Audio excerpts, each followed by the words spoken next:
কবিতা বলে শোনাচ্ছি।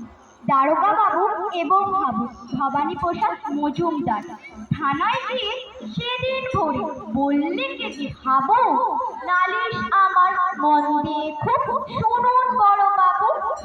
চারজন ভাই আমরা একটা ঘরে থাকি, দুঃখে আমি সারাদিন রাত ভগবানকে ডাকি।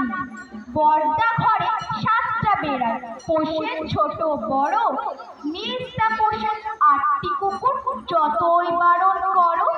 তেজদা পাগল 10টা ছাগল রাখেন ঘরে বেঁধে, গন্ধে তাদের প্রাণ যায় মরছে কেঁদে কেঁদে।